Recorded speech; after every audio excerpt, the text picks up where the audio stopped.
So today's lecture is on antioxidant in health.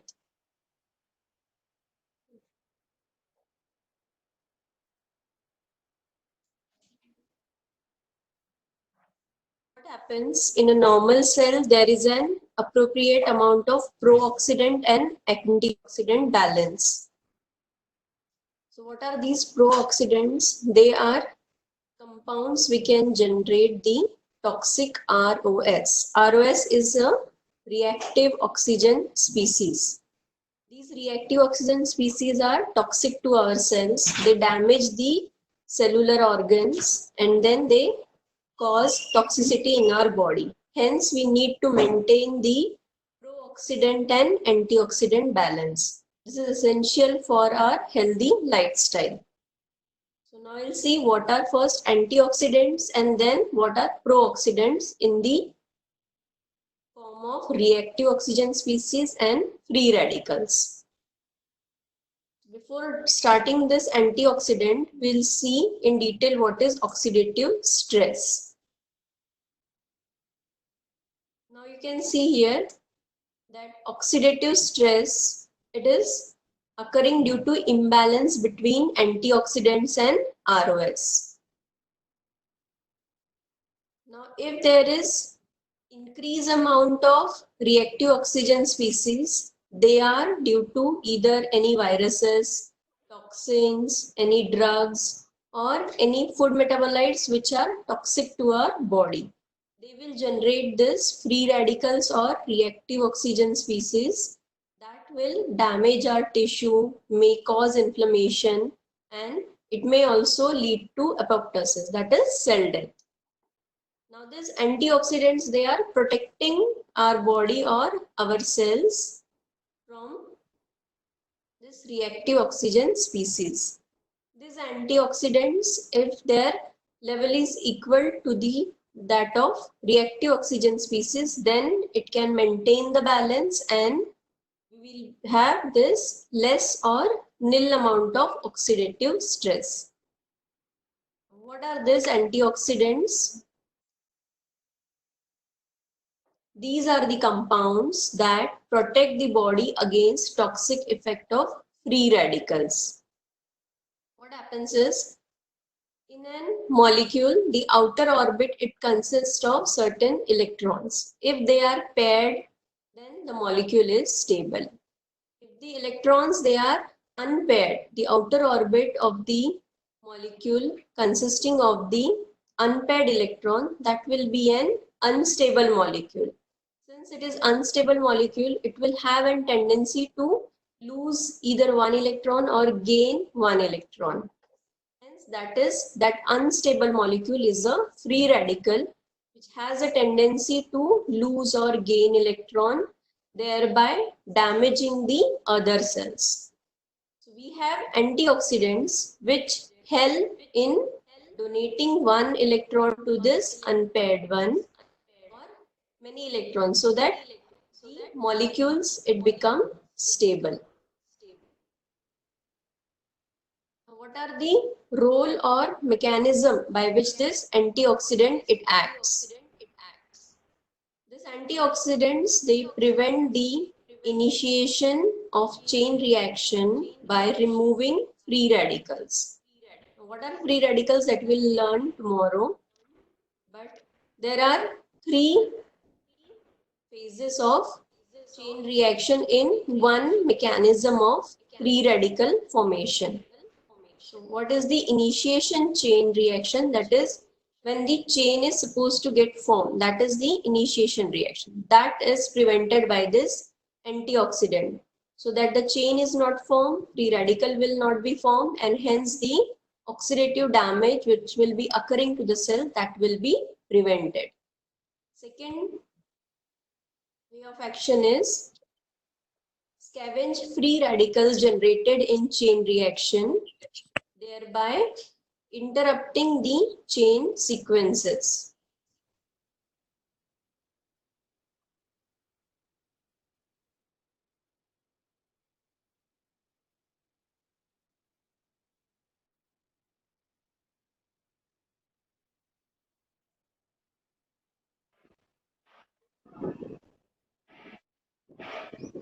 Can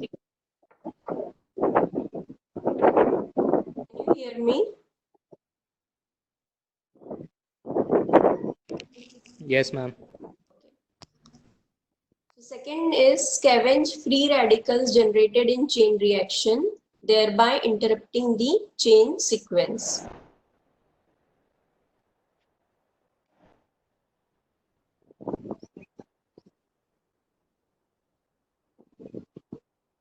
What do you mean by scavenging? That is, they eat or they disrupt the free radicals. We have this scavenging molecules like macrophages. They will eat up that free radicals and they will interrupt the chain sequence. The third portion is remove the peroxides, thereby preventing further generation of reactive oxygen species. Peroxides, these are some of the free radicals which are formed in between the chain reaction. So if we remove these peroxides, which are the in between molecules which are formed, then we can prevent the formation of free radical. There are two mechanisms by which antioxidant can protect the cell from lipid peroxidation. Lipid peroxidation is an process of formation of free radical from PUFA, that is polyunsaturated fatty acid. We'll learn this lipid peroxidation in next class. But antioxidants, how they protect from lipid peroxidation, that we'll learn today. There are two mechanisms. One is preventive antioxidants and another is chain breaking antioxidants.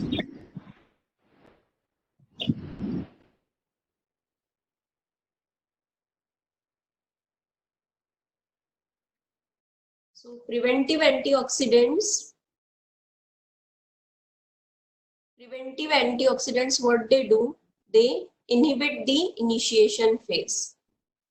You know what is lipid peroxidation? There are three phases in this lipid peroxidation: initiation phase, propagation phase, and termination phase. So in initiation phase, this antioxidant, they inhibit that phase and the reaction stops there. Hence, that way it can prevent the oxidative damage. Example is glutathione peroxidase and catalase. These two we can utilize enzymes for the inhibition of initiation phase of lipid peroxidation. Second is chain breaking antioxidants. This is the second phase, propagation phase. Here we can inhibit this propagation phase by chain breaking antioxidants like superoxide dismutase, vitamin E, uric acid. These are the two mechanisms. Next, we have types of antioxidant systems. There are three types of antioxidant systems mainly, and fourth is the other antioxidants which are there, which are not categorized as a system, are kept in other antioxidant. First is enzyme antioxidant system. Second is vitamin antioxidant system. And third is mineral antioxidant system. And fourth, other antioxidant. It consists of various molecules which cannot be categorized in one group, so we have kept them in other. We'll deal them with one by one. First is enzyme antioxidant system. We have three enzymes here which are act as antioxidants. First is superoxide dismutase. Generally, SOD is the short form used for this. Second is catalase. Third is glutathione peroxidase and reductase. Now this superoxide dismutase, SOD, it occurs in two forms or two isomers, you can say. First one is SOD1, second is SOD2. SOD1, that is superoxide dismutase 1, it is an cytosolic, copper containing and zinc containing enzymes. This enzyme, it is activated by two minerals, one is copper and another is zinc. SOD2, that is superoxide dismutase 2. It is an mitosolic enzyme. SOD1 was cytosolic 1 and SOD2 is an mitochondrial enzyme which is an manganese containing enzyme. So it is activated by the mineral manganese. What is the role of this SOD? It is acting as a first line of defense to protect the tissues from toxic effect of superoxide radicals.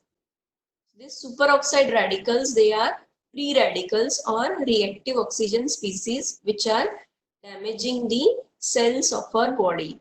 So this SOD, they serve as the first line of defense by acting upon this superoxide radicals. What happens is superoxide radical, this O2 minus dot, this is an superoxide radical. These protons, they act upon the superoxide radical with the help of enzyme superoxide dismutase and form hydrogen peroxide plus oxygen. Hydrogen peroxide is also reactive oxygen species, but it is very less toxic as compared to the free radicals. This hydrogen peroxide, it does not contain any unpaired electron in its outer orbit. Hence, it is not that much toxic and damageable to the tissues or cells. Next is catalase. This enzyme we utilize in a lot of the metabolic processes occurring in our body. Catalase protects the tissue from toxic effects of H2O2, that is hydrogen peroxide.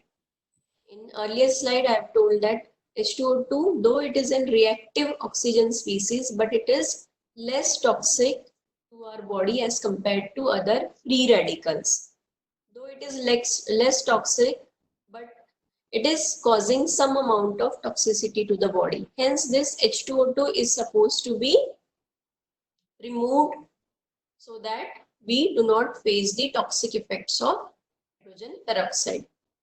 What this catalase does, it decomposes hydrogen peroxide to water and oxygen. It is present in the peroxisomes.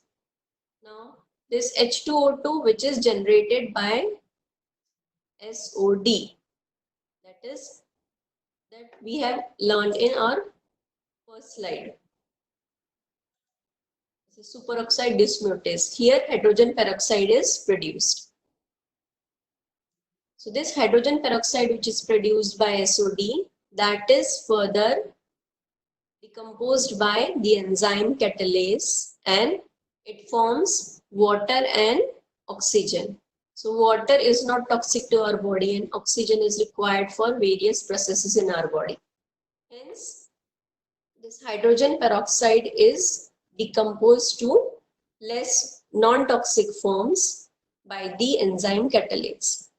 If this hydrogen peroxide is not acted upon by catalase, it is acted upon by Fenton's reaction. It undergoes Fenton's reaction and it forms hydroxyl radical. This is one of the free radical which is toxic to our body and causes cellular damage. So it is better to be acted upon by catalase so that our body or tissues do not face the toxicity of hydrogen peroxide.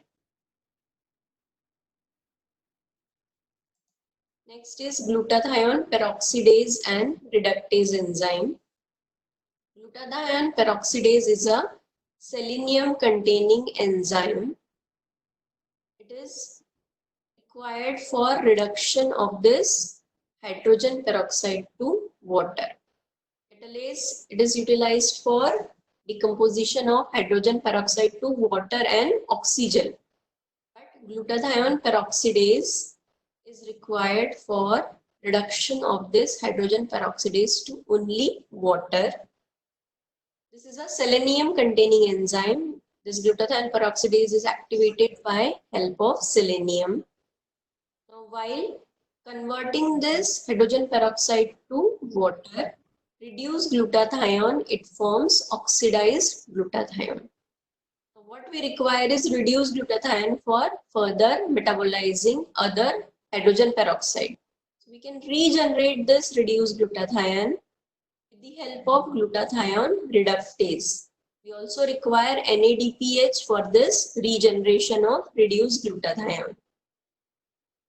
Now this oxidized glutathione along with NADPH acted upon by glutathione reductase, it forms reduced glutathione, which can be utilized for this reduction of hydrogen peroxide to water.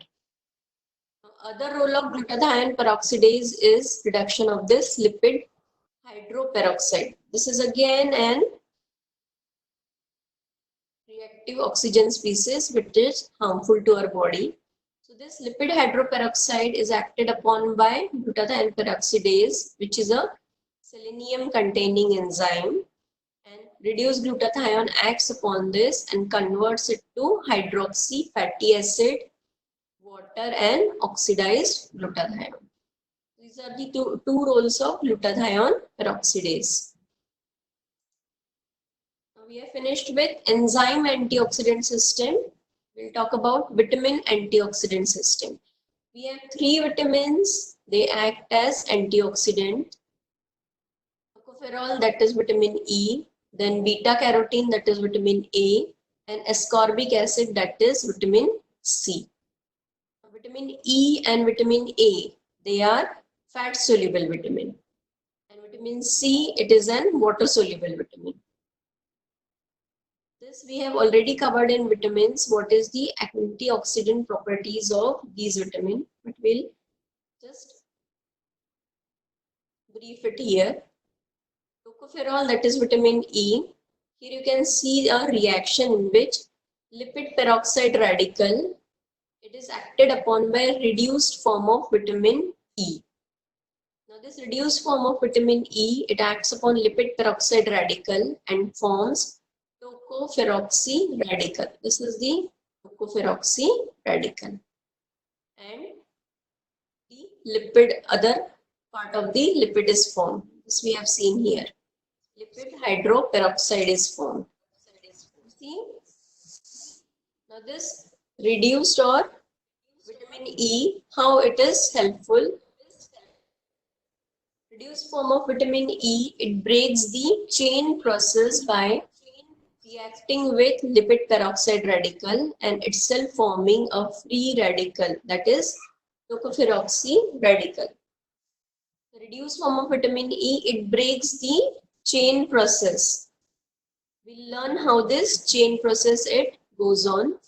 So breaking the chain process, the further process is not occurring and the free radical which is supposed to be generated, that won't be generated and the chain will be broken down.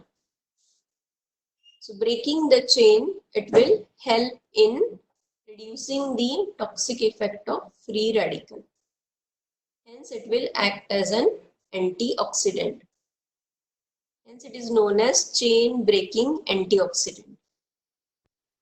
This is effective in most of the reactive oxygen species like singlet oxygen, then hydroxy radical and molecules, superoxide anion. This O2 dot is an superoxide anion. This is hydroxy radical. You can see a dot here. It is not only hydroxy group, it is hydroxy radical and singlet oxygen. So this vitamin E is mainly beneficial in reducing the toxic effect of these reactive oxygen species. Other is vitamin C. It acts as a reducing agent in various living tissues, mainly helping in the slow downing the development of heart disease and cancer. What happens is, you have C in vitamin C, various functions of vitamin C are there, starting from tryptophan metabolism to heme synthesis and then transfer of iron. Various functions are there for vitamin C. And it acts as an antioxidant vitamin. Whenever there is patient of heart disorder or cancer or any other disorder, vitamin C is given as an added on prescription so that it reduces the toxicity of the drugs. Toxic drugs can also increase the level of free radicals and cause the oxidative damage. So this vitamin C is an reducing agent type of antioxidant which helps protecting from cellular damage. Last one is beta carotene. It helps in generating the vitamin E from this tocopheroxy radical which is formed, and it permits the vitamin E to act again as an antioxidant. That is, it is regenerating this vitamin E to again act as an antioxidant. This way it can reduce and detoxify the oxygen intermediates in the cell. Completed here the vitamin or antioxidant system. Now we have mineral antioxidant system. These 4 minerals we have, they act as an antioxidant system like manganese, copper, zinc and selenium. Of this manganese, copper and zinc, they are required along with superoxide dismutase for formation of hydrogen peroxide or reducing the toxic effect of free radicals to hydrogen peroxide. Then selenium, it is required by glutathione peroxidase. With the help of glutathione peroxidase, it acts as an antioxidant system. So these minerals, they do not act alone. They act as a system along with enzymes and vitamins so that they can reduce the toxic effect of free radicals. Now, the other antioxidants, we have list of other antioxidants. Here we have glutathione. Glutathione, it is an thiol tripeptide that consists of glutamyl cystinyl glycine. This 3 amino acid are there, hence we call it as a tripeptide. It has a thiol group which is free, so it acts as a strong reducing agent in various cells so that it can help the other cells from damage of the free radicals. So this is glutathione. Next is uric acid. It acts as a strong reducing agent, thus preventing the cellular damage. Then bilirubin, it prevents the free fatty acid albumin lipoprotein complex from peroxidation by its antioxidant property. Then we have ceruloplasmin, transferrin and haptoglobin. These are transfer proteins of ceruloplasmin is for copper, transferrin is for iron and haptoglobin is for hemoglobin. So these proteins, they prevent the peroxidation of those molecules from toxic effect of free radicals. We have lipoic acid. It helps in recycling of the antioxidants like vitamin E and C so that they can play their role as antioxidant again by regeneration. Phytochemicals like phenol, polyphenols, flavonoids, they are present in various foods and various processed foods so that they can act as antioxidants and prevent us from oxidative damage. Caffeine, it consists of flavonoids that act as a natural antioxidant.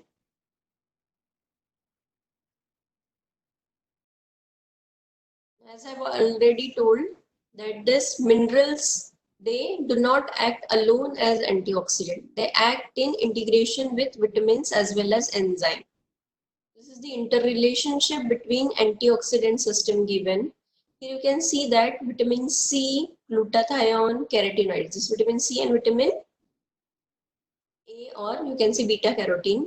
Along with glutathione, they act on this polyunsaturated fatty acid. Here, glutathione peroxidase with the help of selenium, it is acting upon this polyunsaturated fatty acid to form less toxic amount, that is the lipid peroxide which is formed. It is the free radical which is formed, it is acted upon by this system and then it forms less toxic substances.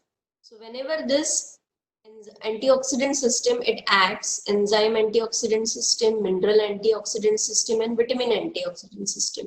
They act as in a interrelationship way or in a mingled way. They cannot act separately. When they act in together, then they can produce an effect that is causing or preventing the act of free radicals so that the cellular damage can be controlled. Now we have different antioxidant foods which are there available, so that if we take these antioxidant foods, then it will help us from damage from toxic radicals and their damage, like unprocessed vegetable oils. Soybean oil, rice bran oil, cottonseed oil, and sunflower oil. So if we eat in cooking, if we use unprocessed vegetable oil rather than processed vegetable oils, it's good for our health only. Next is whole grains. In the form of carbohydrate, we can take legumes. In the form of proteins, we can take green leafy vegetables like spinach, cabbage, cauliflower. These are rich in antioxidant properties. Grapeseed, turmeric, and walnuts. Mainly turmeric. In Indian diet, turmeric play a main role in every food. 90% of the food items, turmeric is there. Then onions. Onions are also in 90% of the cooking, there is onion in Indian diet. Now beverages like green tea and red wine, they can act as a good source of antioxidant. Those who are non-vegetarians, organ meat are also good source of antioxidant. Then citrus fruits, guava, amla. Fruits are always a good source of antioxidants, mainly citrus fruits, guava, amla, and carrots, papaya, watermelon, and tomato. These are some of the antioxidant foods which are there in our diet daily. So they maintain the balance between free radicals and antioxidant in our body, so that the oxidative stress is reduced or nil in our body. Now we have finished antioxidant. Now why these antioxidants are required in our body? So that we can prevent the damage caused by reactive oxygen species. Can you hear me? Yes, ma'am. Yes, ma'am. Up till this it was clear. We talked about antioxidant. Yes, ma'am. So antioxidant, it comes as a short note where a line about oxidative stress is supposed to be mentioned. While mentioning oxidative stress, you'll mention that there is an imbalance between antioxidant and pro-oxidants. Hence, there develops an oxidative stress. Then you can write down the definition of antioxidant, the mechanism, then the systems which are acting as antioxidant system, and with example about the antioxidant systems. Now, oxidative stress also comes as a short note. Oxidative stress, you're supposed to write down the definition, and in short, you'll write down about antioxidants and then about reactive oxygen species. So first we'll cover reactive oxygen species, so that what is supposed to be covered in the short note for oxidative stress, that I'll tell in the last. Now, reactive oxygen species. You have learned electron transport chain. There the oxidation reduction reactions are occurring, so that ultimately what we get in the end is the ATP, or the molecular oxygen and water is formed, the last step, then ATP generation, after that the ATP generation occurs. So the chain of reaction which were occurring there in the oxidative metabolism for formation of water, normally it occurs in the body. But if there is any breakage in the chain, that is if the oxidation reduction reaction, it is incomplete. So what will happen? Partial reduction products will be formed. So whatever products will be formed, they will be of partial reduction. So these products, they are highly reactive as well as unstable. If the oxidation metabolism is occurring normally and the reduction is not incomplete, then the products form will be stable.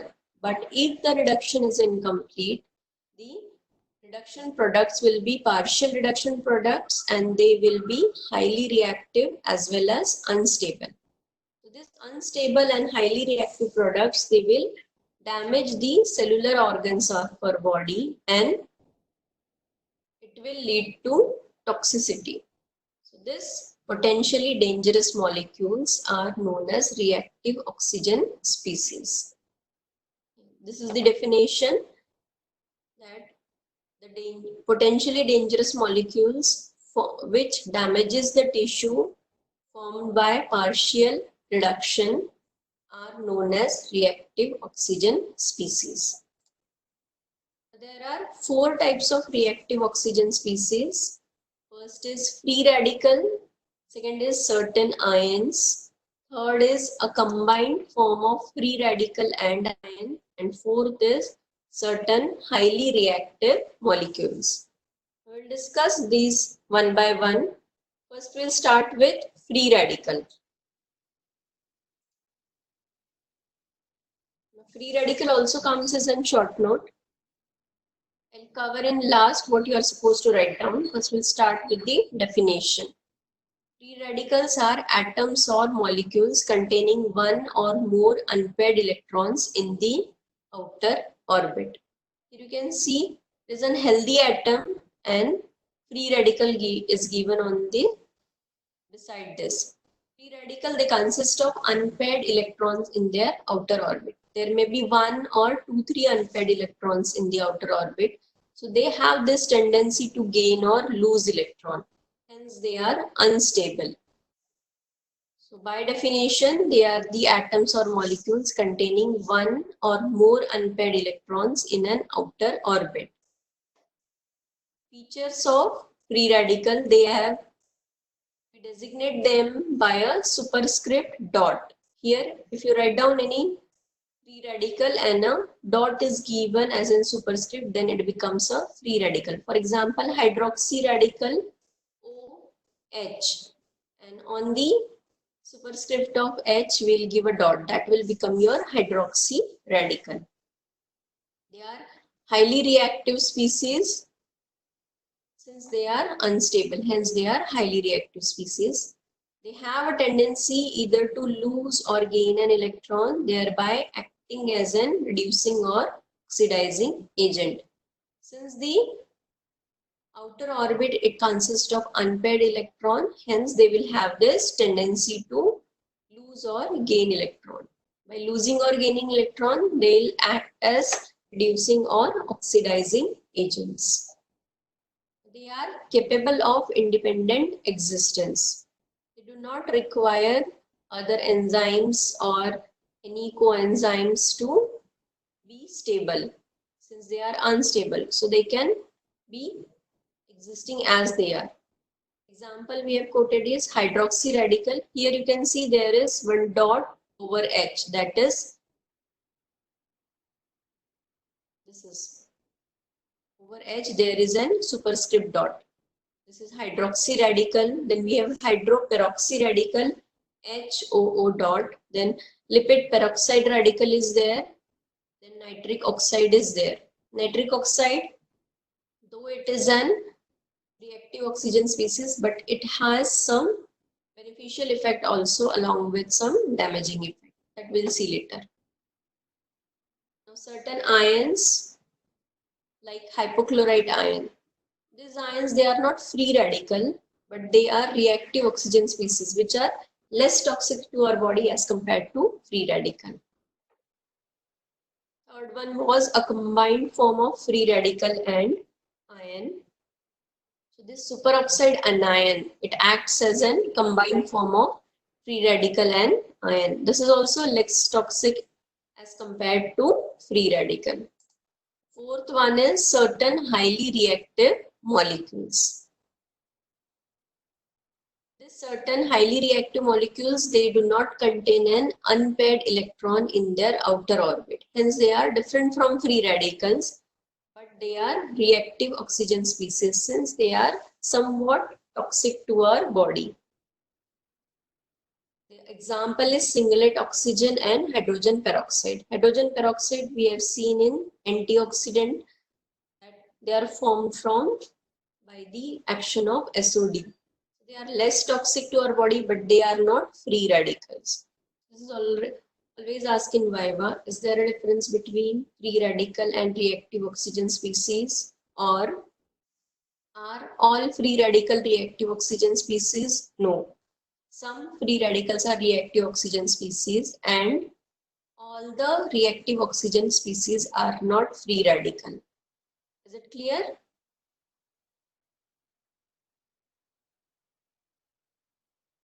All the reactive oxygen species are not free radical.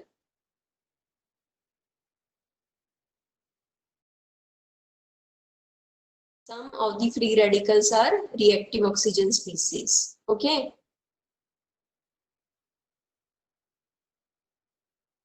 Yes, ma'am. Okay. So this is always asked in Viva. You should know that all the reactive oxygen species are not free radical. Or this can be asked as an MCQ also. Now, some of the free radical, some of the reactive oxygen species, they provide an defense against the invading microorganisms. Here there is a given chart about radicals and non-radicals. What do you mean by non-radicals? Non-radicals are reactive oxygen species, but they are not free radicals. Okay. So some examples they have quoted, like hydrogen peroxide, we have already talked, then ozone and hypochlorous acid. Here in the last slide, hypochlorite ion. They are certain ion, they are not free radicals. And these three radicals they have quoted, superoxide, hydroxy radical and methoxy group. These are free radicals, and more we have quoted in the 2 slides before. Okay. So there is a difference between reactive oxygen species and free radical. Some free radicals are reactive oxygen species, but not all. Always remember this. Then how this reactive oxygen species are formed, what is the sources or how they are generated. There are 3 methods by which the reactive oxygen species are generated, and other methods we have categorized in other sources. First is respiratory chain, second is respiratory burst, third is lipid peroxidation, and fourth is other sources. So respiratory burst is a short note, then lipid peroxidation is again a short note. So we'll first start with respiratory chain. So in electron transport chain, there is oxidation reactions occurring. So these require the transfer of electrons as well as protons. When the electron transfer is there, they are accepted by either NAD or FAD. Then the process goes on and the oxidation reactions they get completed in the electron transport chain.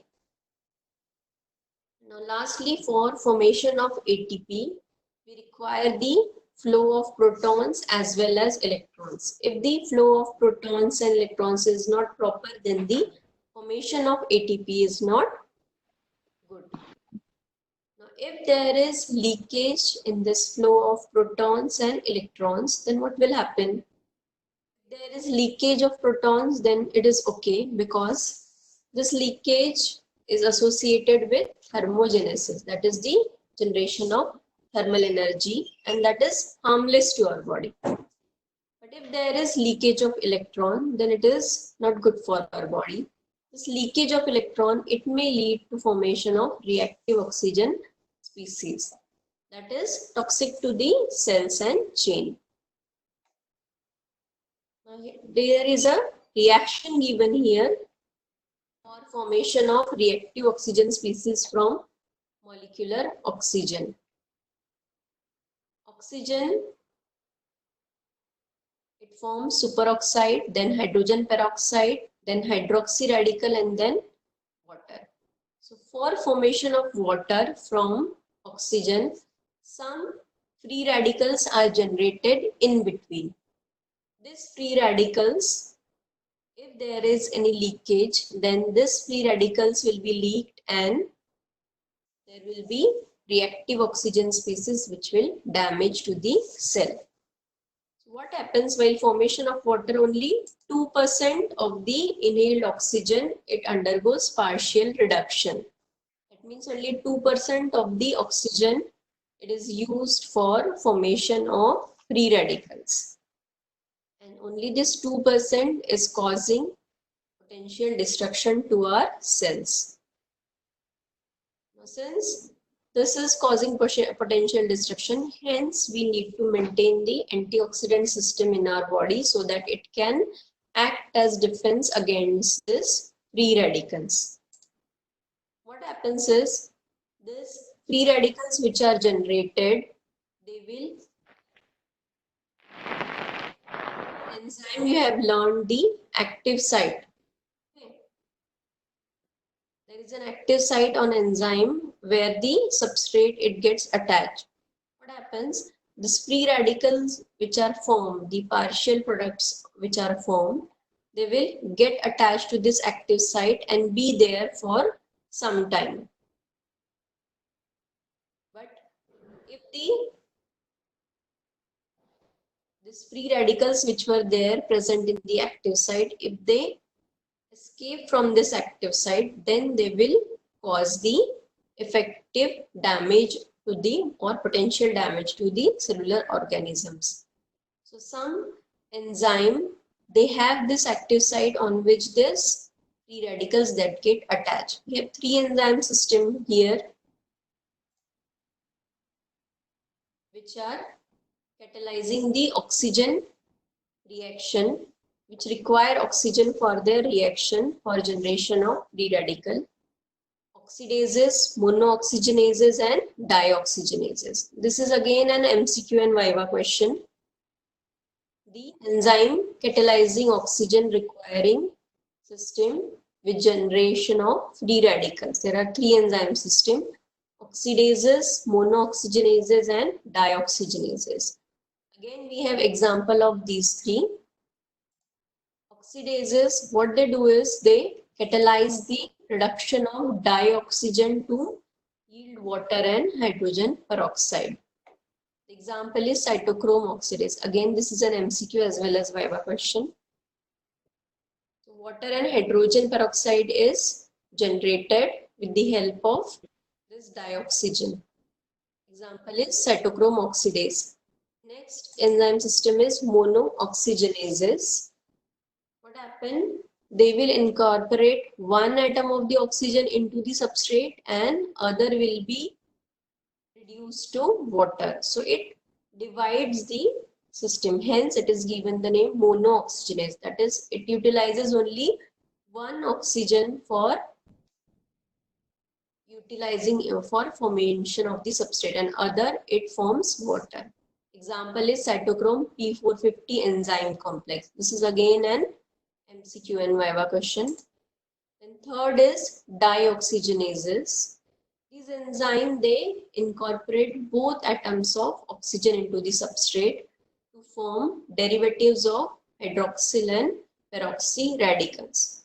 So for formation of free radical like hydroxy radical and peroxy radical, we have dioxygenases which utilizes both oxygen atom for formation of the free radical. Example is cyclooxygenases. So we were having three enzymes which catalyze the oxygen requiring reaction: oxidases, monooxygenases, and dioxygenases. With this, we have completed antioxidant and started our reactive oxygen species. In next lecture, we'll learn about free radicals in detail. So what all short notes we get from this chapter is antioxidant as such comes as a short note. Then oxidative stress. In antioxidant, what is supposed to be written that we have already covered. But for oxidative stress, you'll write some part about antioxidant and some part about free radicals. So free radicals we'll cover tomorrow. Then how to write short note on oxidative stress, that we'll cover tomorrow. Now some MCQ and Viva questions has been covered, like this enzyme catalyzing, three enzymes we have. Then again respiratory burst and lipid peroxidation are two short note that we'll cover tomorrow. Then nitrogen oxide is one more short note and Viva question that we'll also cover tomorrow. Now this is Viva question, that is all reactive oxygen species are not free radicals. This you keep in mind. And hydrogen peroxide is one example which is an reactive oxygen species, but it is not a free radical. That you always keep in mind.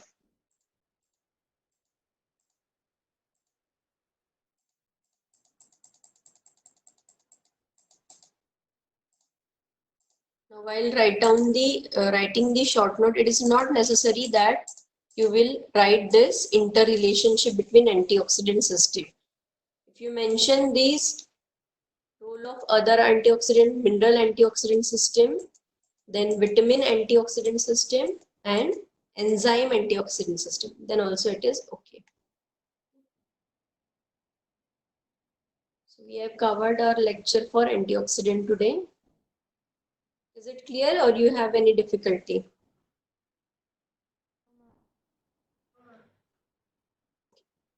Thank you. Thank you, ma'am. Thank you, ma'am. Thank you, ma'am. Thank